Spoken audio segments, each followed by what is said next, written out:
In his ruling, Chief Justice Yan Chang stated specifically that it was clear that the Mazaruni River is not part and parcel of the village lands of Jawalla, adding that it also appears that the Mazaruni River does not pass through the village lands of Jawalla or lands contiguous with the village lands of Jawalla. Residents and members of the village council are, however, contending otherwise. This one here truthfully shows Mazaruni out of the lands of Jawalla, this map here.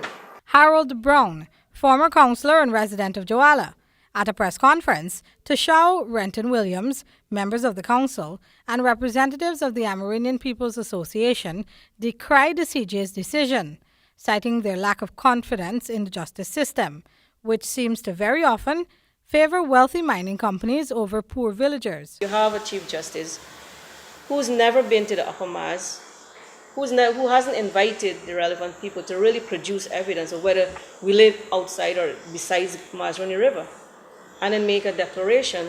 So then what does it mean? That probably a mining agency then can issue mining concessions because we no longer have these rivers running through our lands. It's dangerous. Laura George of the Amerindian People's Association. She explained that a major area of concern for the people of Jawalla is pollution of the Mazaruni River, which plays a huge part in school sports and the overall livelihood of more than 1,400 people. It's important for them to give that permission to any miner so they can monitor and work along with anybody coming on to work. So there's clearly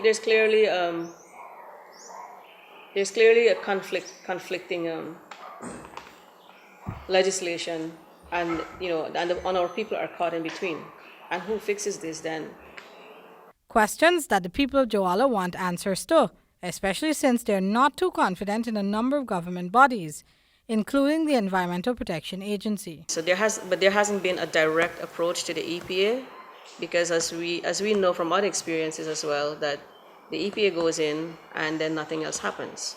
Rehan Ahmad, HGP Nightly News.